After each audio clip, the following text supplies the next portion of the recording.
ನೋಡಿ, ಪರ ವಿರೋಧ ಈಗ ತಾರಕಕ್ಕೆ ಇರೋದಕ್ಕೆ ಶುರು ಮಾಡಿಬಿಟ್ಟಿದೆ. ಯಾವ ವಿಚಾರದಲ್ಲಿ ನೋಡ್ತಾ ಹೋಗೋಣ. ನೋಡಿ, ಒಂದು ಕಡೆ ಗ್ರೇಟರ್ ಬೆಂಗಳೂರು ಸಮಗ್ರ ಉಪನಗರ ಯೋಜನೆಗೆ ಅಂದರೆ GBIT ವಿಚಾರಕ್ಕೆ ಸಂಬಂಧಪಟ್ಟಂತೆ ಭೈರಮಂಗಲದಲ್ಲಿ ನಡೀತಾ ಇರುವ ಪರ ಮತ್ತು ವಿರುದ್ಧದ ಹೋರಾಟ ದಿನದಿಂದ ದಿನಕ್ಕೆ ಕಾವೇರ್ತಾ ಇದೆ, ಜೋರಾಗ್ತಾ ಇದೆ. ಸೋಮವಾರ ಅತಿ ದೊಡ್ಡ ಸಂಘರ್ಷವೇ ನಡೆದು ಹೋಯ್ತಲ್ವಾ. ಪೊರ್ಕೆ ಇಟ್ಕೊಂಡು ಮಹಿಳೆಯರು ಬೀದಿಗಿಳಿದ್ರಲ್ವಾ. ಇದಾದ ಬಳಿಕವೂ ಮಂಗಳವಾರ ಪ್ರತಿಭಟನೆಯ ಕಾವು ಮಾತ್ರ ತಣ್ಣಗಾಗಿರಲಿಲ್ಲ. ಯೋಜನೆ ವಿರುದ್ಧ ಹೋರಾಟ ನಡೆಸ್ತಾ ಇರುವ ರೈತರು ಜಂಟಿ ಅಳತೆ ಪ್ರಾಮಾಣೀಕರಣ ಅಂದರೆ GMC ವಿರೋಧಿಸಿ ಮಂಗಳವಾರ ವಿಷದ ಬಾಟಲಿ ಒನಕೆಯನ್ನು ಪ್ರದರ್ಶನ ಮಾಡೋದಕ್ಕೆ ಮುಂದಾದರು. ಇಲ್ಲಿಂದ ಕೂಗಳತೆ ದೂರದಲ್ಲಿ ಯೋಜನೆ ಪರವಾಗಿ ಧರಣಿಯನ್ನು ನಡೆಸ್ತಾ ಇರುವ ರೈತರು GMCಗೆ ಆಗ್ರಹಿಸಿ ಬಿಡದಿ ಆರೋಹಳ್ಳಿ ರಸ್ತೆಯನ್ನು ಕೆಲ ಹೊತ್ತು ತಡೆದು ಪ್ರತಿಭಟನೆಯನ್ನು ನಡೆಸಿದ್ರು.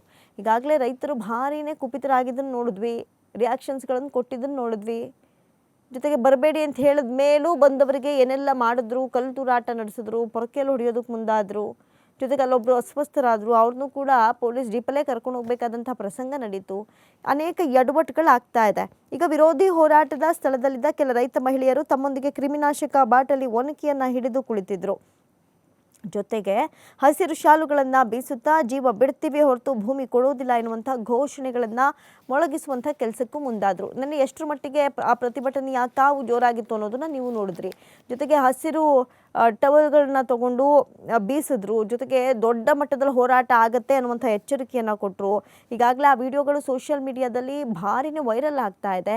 ರೈತ ವಿರೋಧಿ ಚಟುವಟಿಕೆಯಲ್ಲಿ ಆಡಳಿತ ಸರ್ಕಾರ ಪಾಲ್ಗೊಳ್ತಾ ಇರೋದು ಸರಿಯಲ್ಲ ಅನ್ನುವಂಥ ನಿಟ್ಟಿನಲ್ಲಿ ಘೋಷಣೆಗಳು ಮೊಳಗಿದ್ವು. ಈಗ ರೈತ ಸಂಘದ ಕೆಲ ಪದಾಧಿಕಾರಿಗಳು ಸ್ಥಳದಲ್ಲಿದ್ದರು. ಮಂಡಲಹಳ್ಳಿಯಲ್ಲಿ ಸೋಮವಾರ ನಡೆದ ಸಂಘರ್ಷಣೆಯಿಂದಾಗಿ GMC ಸ್ಥಗಿತಗೊಳಿಸಲಾಗಿದೆ. ಏನು ಸರ್ವೆಗೆ ಬಂದಂಥ ಅಧಿಕಾರಿಗಳು ಈ ಒಂದು ಎಲ್ಲ ಕತೆಗಳನ್ನು ನೋಡಿದ್ರು, ಅವರು ಹೋದರು, ಸೇಫಾಗಿ ಹೋಗಿ ಬದುಕಿದ್ದೇ ಹೆಚ್ಚು ಅನ್ನೋ ಮಟ್ಟಕ್ಕೆ ಅವರು ಹೆದರ್ಕೊಂಡಿದ್ರು.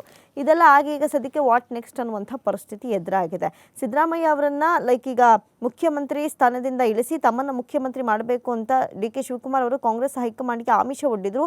ಈಗ ಅದನ್ನು ಈಡೇರಿಸೋದಕ್ಕೆ ಬಿಡದಿ ಟೌನ್ಶಿಪ್ ಯೋಜನೆಯನ್ನು ಕೈಗೆತ್ಕೊಂಡಿದ್ದಾರೆ ಅಂತ JDS ವರಿಷ್ಠ HD ದೇವೇಗೌಡ ಅವರು ಆರೋಪ ಮಾಡಿದ್ದಾರೆ. ನೋಡಿ, ಈಗ ನಿನ್ನೆ HD ದೇವೇಗೌಡರು ಕೂಡ ಈ ಬಿಡದಿ ಟೌನ್ಶಿಪ್ ದಂಗಲ್ ಇದೆಯಲ್ಲ, ಇದಕ್ಕೆ ಎಂಟ್ರಿ ತಗೊಂಡ್ರು. ಅದು ಯಾವ ರೀತಿಯಲ್ಲಿ ಹೇಳಿದ್ರು, ಪತ್ರದ ಮುಖೇನ CM ಅವರಿಗೆ ಜೊತೆಗೆ ಆಡಳಿತ ಸರ್ಕಾರಕ್ಕೆ ಮನವಿಯನ್ನು ಮಾಡಿಕೊಂಡ್ರು. ಬಿಡದಿ ಟೌನ್ಶಿಪ್ ವಿಚಾರವನ್ನು ನೀವು ಬಿಟ್ಟುಬಿಡಿ, ಇಲ್ಲ ಅಂದರೆ ವಿಧಾನಸೌಧದ ಗಾಂಧಿ ಪ್ರತಿಮೆ ಮುಂಭಾಗ ಬಂದು ನಾನು ಪ್ರತಿಭಟನೆ ಕುಳಿತುಕೊಳ್ಬೇಕಾಗತ್ತೆ ಅನ್ನುವಂಥ ಎಚ್ಚರಿಕೆಯನ್ನು ಖುದ್ದು ದೇವೇಗೌಡರೇ ನಿನ್ನೆ ಕೊಟ್ಟಿದ್ದಾರೆ. ಅದರಲ್ಲೂ ಈಗ ಒಂದು ಅತಿ ದೊಡ್ಡ ವಿಚಾರ, ಸ್ಫೋಟಕ ವಿಚಾರ ಏನಪ್ಪ ಅಂತ ಹೇಳಿದ್ರೆ, CM ಹುದ್ದೆಗಾಗಿ DKಶಿ ಆಮಿಷ ಕೊಟ್ಟಿದ್ದಾರೆ ಅನ್ನುವಂಥ ವಿಚಾರವನ್ನು HD ದೇವೇಗೌಡರು ಇಲ್ಲಿ ಆರೋಪವನ್ನು ಮಾಡ್ತಾ ಇದ್ದಾರೆ. ನಿನ್ನೆ ಸುದ್ದಿಗೋಷ್ಠಿ ನಡೆಸಿ ಮಾತನಾಡಿದ್ರು. ಸಿದ್ದರಾಮಯ್ಯ ಅವರು ಮುಖ್ಯಮಂತ್ರಿ ಆಗಿದ್ದಾಗ ಯಾವೊಬ್ಬ ಅಧಿಕಾರಿಯೂ ಜಮೀನು ಸರ್ವೆ ಮಾಡ್ತೀನಿ ಅಂತ ಬಿಡದಕ್ಕೆ ಕಾಲಿಟ್ಟಿರಲಿಲ್ಲ. ಯಾವ ಕಾರಣದಿಂದ ಈ ಯೋಜನೆ ಕೈ ಹಾಕಿದ್ದಾರೆ ಅಂತ ಗೊತ್ತಿದೆ ಅಂತ ಹೇಳಿದ್ರು. ಸಿದ್ದರಾಮಯ್ಯ ಅವರನ್ನು ಮುಖ್ಯಮಂತ್ರಿ ಸ್ಥಾನದಿಂದ ಇಳಿಸೋದಕ್ಕೆ ಶಿವಕುಮಾರ್ ದೊಡ್ಡ ಮಟ್ಟದ ಯೋಜನೆಯನ್ನು ರೂಪಿಸಿದ್ರು. ಅದಕ್ಕಾಗಿ ಹೈಕಮಾಂಡನ್ನು ಒಲಿಸ್ಕೊಳ್ಬೇಕಾಗಿತ್ತು. ಹೀಗಾಗಿ ಆಮಿಷಗಳನ್ನು ಹೈಕಮಾಂಡ್ಗೆ ಒಡ್ಡಿದ್ರು. ಚುನಾವಣೆಗೆ ಹಣ ಒದಗಿಸುವ ಆಮಿಷವನ್ನು ಹೈಕಮಾಂಡ್ ಮುಂದೆ ಇರಿಸಲಾಗಿತ್ತು. ಅವೆಲ್ಲವನ್ನು ಈಡೇರಿಸೋದಕ್ಕೆ ಈಗ ಬಿಡದಿ ಟೌನ್ಶಿಪ್ ಯೋಜನೆಯನ್ನು ಆಯ್ಕೆ ಮಾಡಿಕೊಂಡಿದ್ದಾರೆ. ಬಡ ರೈತರ ಕೃಷಿ ಭೂಮಿಗೆ ಕೈ ಹಾಕಿದ್ದಾರೆ ಅನ್ನುವಂಥ ಅತಿ ದೊಡ್ಡ ಆರೋಪವನ್ನು ಮಾಡಿರೋದು. ಈಗ ನಿಜಕ್ಕೂ ರಾಜ್ಯದಲ್ಲಿ ಈ ಒಂದು ಆರೋಪ ಇದೆಯಲ್ಲ, ಭಾರಿನೇ ಕುತೂಹಲ ಮೂಡಿಸ್ತಾ ಇದೆ. ಇದು ಯಾವ ಮಟ್ಟಕ್ಕೆ ಹೋಗಿ ನಿಲ್ಲುತ್ತೆ ಅಂತ. ಈಗ ಪರ ವಿರೋಧದ ವಿಚಾರ ಭಾರಿ ತಾರಕಕ್ಕೇರ್ತಾ ಇದೆ. ಈ ನಡುವೆ JDS ಯಾವಾಗ ಎಂಟ್ರಿ ಕೊಡ್ತಾ ಆವಾಗಲೇ ಈ ಬಿಡದಿ ಟೌನ್ಶಿಪ್ ದಂಗಲ್ ಮತ್ತೊಂದು ಸ್ವರೂಪವನ್ನು ಪಡೆದುಕೊಳ್ತು. ಒಂದು ಕಡೆ ಆಡಳಿತ ಪಕ್ಷ ರೈತ ವಿರೋಧಿ ಚಟುವಟಿಕೆಗಳನ್ನು ನಡೆಸ್ತಾ ಇದೆ, ರೈತರನ್ನ ಬೀದಿಗೆ ತಳ್ಳುವಂಥ ಕೆಲಸ ಮಾಡ್ತಾ ಇದೆ ಅನ್ನುವಂಥದ್ದು. ಜೊತೆಗೆ JDS ರೈತರ ಪರವಾಗಿ ನಿಂತು ಹೋರಾಟಕ್ಕೆ ಮುಂದಾಗ್ತಾ ಇದೆ ಅನ್ನೋದು. ಈಗ ಈ ಡಿಸಿಷನ್ ಏನಿದೆ, ಬಿಡದಿ ಟೌನ್ಶಿಪ್ ದಂಗಲ್, ಅದು ರಾಜಕೀಯ ಸ್ವರೂಪವನ್ನು ಪಡೆದುಕೊಂಡು ಜಟಾಪಟಿಗೆ ವೇದಿಕೆ ಮಾಡಿಕೊಟ್ಟಂಗಾಗಿದೆ. ಇಷ್ಟೆಲ್ಲ ಆದರೂ ಕೂಡ DKಶಿ ಮಾತ್ರ ಹೆಜ್ಜೆಯನ್ನು ಹಿಂದೆ ಇಡುವಂಥ ಕೆಲಸಗಳನ್ನು ಮಾಡ್ತಾ ಇಲ್ಲ. ಮುಂದೇನಾಗುತ್ತೆ ಅನ್ನುವಂಥ ಕುತೂಹಲ ಸಹಜವಾಗಿದ್ದೇ ಇತ್ತು. ಆದರೆ ಈಗ ಈ ಎಲ್ಲ ವಿಚಾರಗಳಿಗೆ ಖುದ್ದು JDS ಎಂಟ್ರಿಯನ್ನು ಕೊಟ್ಟಿತ್ತು. ಆದರೆ ಈಗ HD ದೇವೇಗೌಡರು ಎಂಟ್ರಿ ಕೊಡೋ ಮೂಲಕ ಮತ್ತೊಂದು ಮಜಲನ್ನು ಇದೇ ವಿಚಾರ ಬಿಡದಿ ಟೌನ್ಶಿಪ್ ದಂಗಲ್ ಪಡೆದುಕೊಳ್ತಾ ಇದೆ. ಬಿಡದಿ ಟೌನ್ಶಿಪ್ ಯೋಜನೆಯನ್ನು ನಿಲ್ಲಿಸದೇ ಇದ್ದರೆ ವಿಧಾನಸೌಧದ ಆವರಣದಲ್ಲೇ ಮಹಾತ್ಮ ಗಾಂಧಿ ಪುತ್ಥಳಿ ಬಳಿ ಪ್ರತಿಮೆ ಬಳಿ ಧರಣಿ ಕೂತ್ಕೊಳ್ತೀನಿ ಅಂತ ಹೇಳಿ JDS ವರಿಷ್ಠ HD ದೇವೇಗೌಡರು ಎಚ್ಚರಿಕೆಯನ್ನು ಕೊಟ್ಟಿದ್ದಾರೆ. ನಿನ್ನೆ ನಡೆದಂಥ ಸುದ್ದಿಗೋಷ್ಠಿಯಲ್ಲಿ ಈ ಯೋಜನೆಯನ್ನು ಕೈ ಬಿಡುವಂತೆ ಮನವಿ ಮಾಡಿ 20 ದಿನಗಳ ಹಿಂದೆ ಮುಖ್ಯಮಂತ್ರಿ DKಶಿ ಅವರಿಗೆ 11 ಪುಟಗಳ ಪತ್ರ ಬರೆದಿದೆ. ಆ ಪತ್ರಕ್ಕೆ ಈವರೆಗೂ ಯಾವುದೇ ಉತ್ತರವನ್ನು ಕೊಡುವಂಥ ಸೌಜನ್ಯವೂ ಮುಖ್ಯಮಂತ್ರಿಗಳಿಗಿಲ್ಲ. ಅಂತ ಆಕ್ರೋಶವನ್ನು ವ್ಯಕ್ತಪಡಿಸಿದರು. ಈ ಯೋಜನೆಗೆ ಆಯ್ಕೆ ಮಾಡಿರುವ ಒಟ್ಟು ಜಮೀನಿನ ಪೈಕಿ 2500 ಎಕರೆ 2350 ಅತಿ ಸಣ್ಣ ಮತ್ತು ಸಣ್ಣ ರೈತರಿಗೆ ಸೇರಿದ್ದು. ಈ ರೈತ ಕುಟುಂಬಗಳು ಹೈನುಗಾರಿಕೆ ಮಾಡ್ಕೊಂಡು ಜೀವನ ನಡೆಸ್ತಾ ಇದೆ. ಅವರೆಲ್ಲ ಒಕ್ಕಲೆಬ್ಬಿಸಿದ್ರೆ ಅವ್ರು ಎಲ್ಲಿಗೆ ಹೋಗಬೇಕು ಅಂತ ಪ್ರಶ್ನೆ ಎತ್ತಿದ್ರು. ಯಾಕಂತ ಹೇಳಿದ್ರೆ ಈಗೇನು ಹೇಳ್ತಾ ಇದೆ ಕಾಂಗ್ರೆಸ್, ಒಂದಷ್ಟು ಜನ ಅದಕ್ಕೆಲ್ಲ ಒಪ್ಪಿಗೆ ಕೊಟ್ಬಿಟ್ಟಿದ್ದಾರೆ, ಅವರು ದುಡ್ಡು ಇಸ್ಕೊಳ್ಳೋಕ್ಕೂ ರೆಡಿ ಇದ್ದಾರೆ ಅಂತ. ಆದರೆ ಇನ್ನೊಂದಷ್ಟು ಜನ ನನ್ನ ಮಗನೋ ಮಗಳೋ ಬಂದು ಈಗ ಬರುವಂಥ ದುಡ್ಡನ್ನ ಕಿತ್ಕೊಂಡು ಹೋಗ್ಬಿಟ್ರೆ ನಮ್ಮ ಜೀವನ ಮುಂದಕ್ಕೆ ಹೆಂಗೆ ಸ್ವಾಮಿ, ನಾವು ಹೆಂಗೆ ಬದುಕೋಣ, ನೀವು ಕೊಡೋ ದುಡ್ಡನ್ನ ಕಿತ್ಕೊಂಡು ಹೋಗ್ಬಿಡ್ತಾರೆ ಮಕ್ಕಳು, ನಾವು ಬೇಕಾದ್ರೆ ಪ್ರಾಣ ಬಿಟ್ಬಿಡ್ತೀವಿ, ಈ ಥರ ಎಲ್ಲ ನಮ್ಮನ್ನ ಹಿಂಸೆ ಮಾಡಬೇಡಿ ಅಂತ ಕಣ್ಣೀರು ಹಾಕಿದವರು ಕೂಡ ಬಹಳಷ್ಟು ಜನ ಇದ್ದಾರೆ.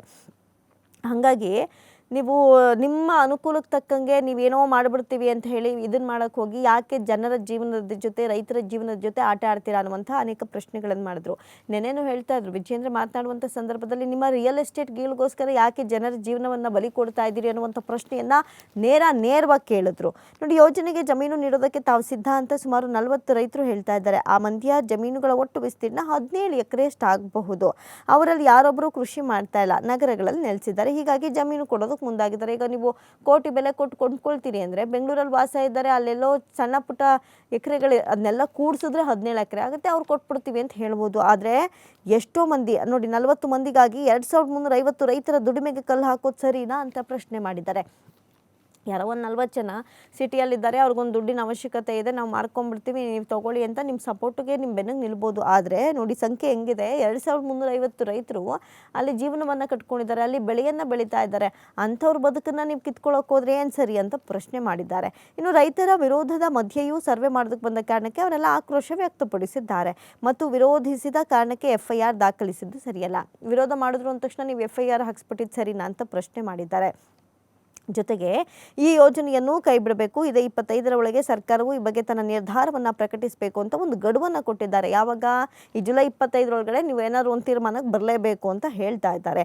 ಜೊತೆಗೆ ಇಲ್ಲ ಅಂತ ಅಂದ್ಕೊಳ್ಳಿ, ಧರಣಿ ಕೂರಬೇಕಾಗತ್ತೆ, ಅದಕ್ಕೆ ಅವಕಾಶ ಮಾಡಿಕೊಡ್ಬೇಡಿ, ಮೊದಲೇ ಎಚ್ಚೆತ್ಕೊಳ್ಳಿ ಅನ್ನುವಂಥ ಒಂದು ವಿಷಯವನ್ನು ಕೂಡ ಇಲ್ಲಿ ಪ್ರಸ್ತಾಪ ಮಾಡಿದ್ದಾರೆ. ಇನ್ನು ವಿಧಾನ ಪರಿಷತ್ತಿನ ಸದಸ್ಯರಾದ ಟಿ.ಎ. ಶರವಣ, ಟಿ.ಎನ್. ಜವರಾಯಿಗೌಡ ಈ ಸಂದರ್ಭದಲ್ಲಿ ಉಪಸ್ಥಿತರಿದ್ದರು. ಇನ್ನು ರೈತರ ವಿರುದ್ಧದ ಈಗೇನು ಪ್ರಕರಣವನ್ನು ದಾಖಲಿಸಲಾಗಿದೆ, ಈ ರೈತರು ಪೊರ್ಕೆ ಇಟ್ಕೊಂಡು ಈಗ ಅಧಿಕಾರಿಗಳ ವಿರುದ್ಧ ಏನು ನಡ್ಕೊಂಡ್ರು, ಕಲ್ಲು ತೂರಾಟ ನಡೆಸಿದ್ರು, ಈ ವಿಚಾರಕ್ಕೆ ಸಂಬಂಧಪಟ್ಟಂತೆ 20ಕ್ಕೂ ಹೆಚ್ಚು ಜನರ ಮೇಲೆ FIR ಅನ್ನು ದಾಖಲು ಮಾಡಲಾಗಿದೆ.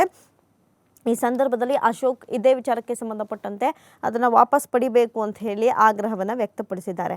ನೋಡಿ, ಬಿಡದಿ ಟೌನ್ಶಿಪ್ ವಿರೋಧಿಸ್ತಾ ಇರುವ ರೈತರ ಮೇಲೆ ದಾಖಲಿಸಿರುವಂತಹ ಪ್ರಕರಣಗಳನ್ನು ತಕ್ಷಣವೇ ಹಿಂಪಡಿಬೇಕು.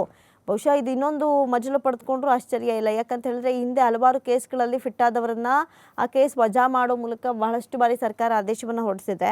ಅಂಥದ್ರಲ್ಲಿ ಈಗ ರೈತರು ಅವ್ರ ಭೂಮಿಗಾಗಿ ಹೋರಾಟ ಮಾಡಿದ್ದಾರೆ, ಅವರು ಉಳಿಸ್ಕೊಳ್ಳೋದಕ್ಕೆ ಪ್ರಯತ್ನ ಮಾಡಿದಂಥ ಸಂದರ್ಭದಲ್ಲಿ ನೀವು ಹೋಗಿ ಸರ್ವೆ ಮಾಡೋದಕ್ಕೆ ಹೋದಾಗ ಕುಪಿತಗೊಂಡಂಥ ರೈತರು ಆ ಥರ ರಿಯಾಕ್ಟ್ ಮಾಡಿದ್ದಾರೆ. ಆದರೆ ಇದಕ್ಕೋಸ್ಕರ FIR ಹಾಕೋದು ಅಥವಾ ಇನ್ನೊಂದಷ್ಟು ಕೇಸ್ಗಳನ್ನ ದಾಖಲು ಮಾಡೋದು ಸರಿಯಲ್ಲ, ವಾಪಸ್ ಪಡ್ಕೊಳ್ಳಿ ಅಂತ ವಿಪಕ್ಷ ನಾಯಕ ಆರ್ ಅಶೋಕ್ ಇಲ್ಲಿ ಆಗ್ರಹವನ್ನು ವ್ಯಕ್ತಪಡಿಸ್ತಾ ಇದ್ದಾರೆ.